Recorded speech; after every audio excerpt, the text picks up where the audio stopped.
Okay, so this here was the problem. This is the motor mount bracket that mounts on the passenger side of the engine and blocks the timing belt cover. Now this is actually two separate pieces. There's the lower bracket right here and the upper part of the bracket. So, spoiler alert, these are not the pieces that were in the car. So, so this side faces the front bumper, and this one faces the rear of the vehicle. And some people say it's a poor design. I don't know that it's really a poor design, but what happens is these two bolts here seize in place, and it's not really the threads that are the problem. It's the bore here in the top part of the bracket. Now, the top part of the bracket is not threaded. The bolts just pass through and thread into the bottom here. So I'm going to take this apart quickly, and let me show you how this bracket works. So I just have these new bolts loosely threaded in.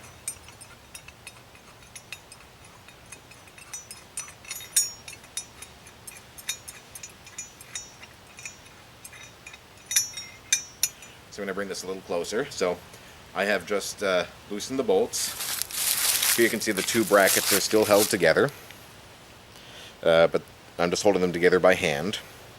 So when you lift this off here, this bolt is not quite there. Now it's loose.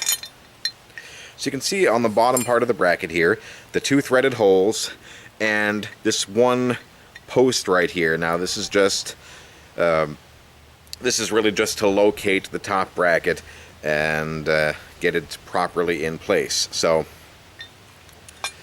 like I said, the bores through the top part of the bracket are not threaded. And I did some research online. Let me not get ahead of myself. Let me just very quickly just thread this back together. So anyhow, there is another piece which mounts on top here. It's the top engine mount. I think it's mostly to keep the engine from rocking around and vibrating. Anyhow, so that you take that piece off, and then you need to take at least the top bracket off here, probably the bottom one, in order to access the timing belt cover and get in there to do the timing belt job, because this is just going to be completely in the way. The problem is that the rear of the two bolts here just tends to seize in place. Now, I actually had a problem with both of the bolts, but I was able to loosen the front bolt here and remove it.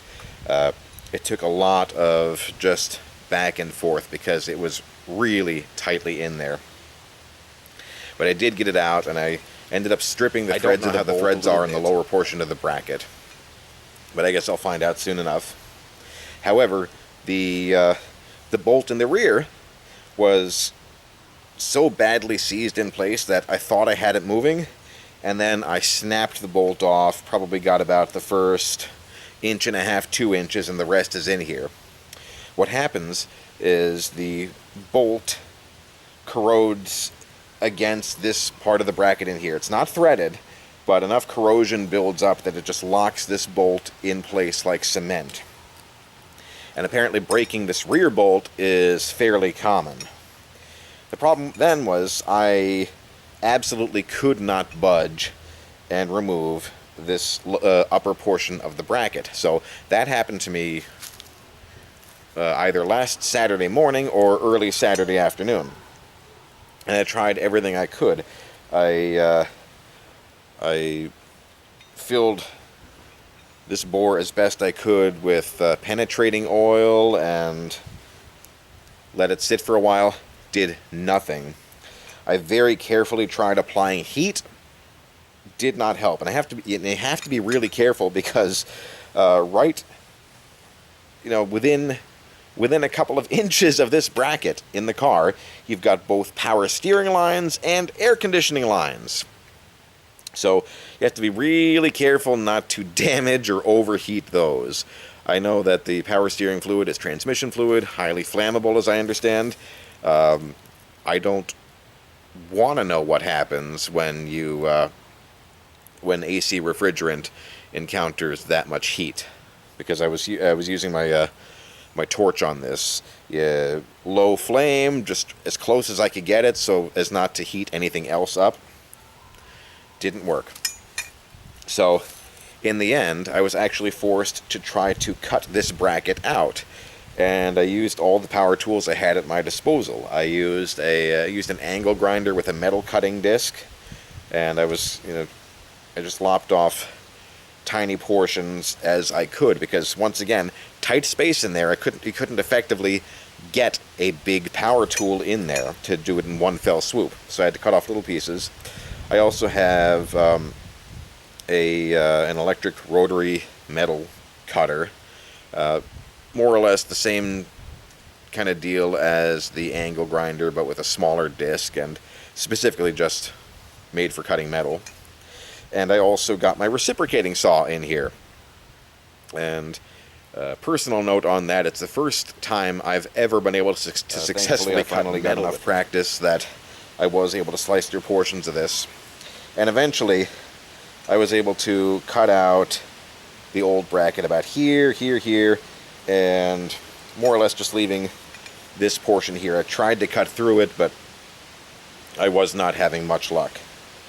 But at that point, what I did was it didn't occur to me until really late in the game that I could get a hammer and a punch.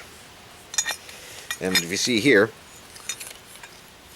I went through that hole with the hammer and punch once I had enough of this bracket cut out. And I was able to knock down that locator pin a little bit. I couldn't get it completely out, but enough where once this front bolt was so I was able to knock down that locator pin a little bit, and then I was able to knock down that locator pin a little bit, and then what's the rear bolt here? So I was able to knock down that locator pin a little bit, and what I was able to do at that point was pivot this portion of the bracket a little bit. I wasn't able to pull it up off the broken bolt, but I was able to pivot it a little bit. And the reason I wanted to do that is the lower bracket here is held on with, I understand it, 2 bolts and 2 nuts. So I think there was a bolt here or here, and a nut and a stud here and here. So 2 bolts and 2 nuts on studs. I was able to remove 3 of the fasteners. However, this one here was blocked by the upper portion of the bracket, and I did not have a long enough wrench to effectively get in there and loosen that bolt. Once I was able to pivot this bracket, I was able to get a wrench in there and loosen that bolt. Now, I still don't have the lower portion of the bracket completely out. It looks like the timing cover is blocking it a little bit. So now what I can do is I have enough access, I can remove the upper portion of the timing cover in the vehicle, and then I should be able to remove this lower bracket and continue on with the timing belt job. Give me a second, I'm going to show you the old bracket, the upper timing cover, and the remainder of this bracket. And you can see I was able to slice out and break out a large portion of it. And then I was finally able to get a wrench down here and loosen this bolt, but the upper timing cover is still just getting in the way. But now I have enough access to the upper timing cover, I can unbolt it, hopefully get it out of the way, and then remove the rest of the bracket. So yeah, this was literally days of work on me. I lost light last Sunday, and thankfully I was able to get out here for about 10 minutes during the week, and that's when I was finally able to get this to budge and loosen that bolt. So that's where I'm continuing on today. You can see a lot of aluminum dust here from when I was grinding on and hammering against that bracket there. Thankfully I can clean that all up at some point. But you can see right here how close this is to the AC lines and the power steering line right here and the rubber line here. So getting in here with power tools, very, very dicey proposition. Because, one slip and you damage the AC, you damage the power steering, and when you're working with heat, once again, I don't want to know what happens when you heat up these AC lines. I imagine nothing good, and big fire hazard here with the power steering. So, the long and the short of it is that if you have the top bracket stuck against the bottom, one option you have is to remove this lower bracket here. And there's 4 fasteners, and this is the one that is really tough to get to, but you can do it.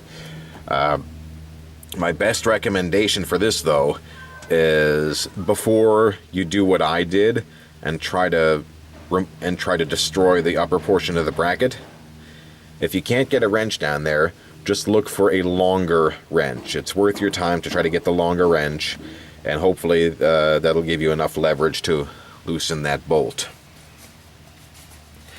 So, all I can say is if you run into this problem, and there's a good chance you will, good luck with it. So, this is Rick with the Mercedes Diesel Guy channel. I hope this is helpful in some way. Thanks for watching.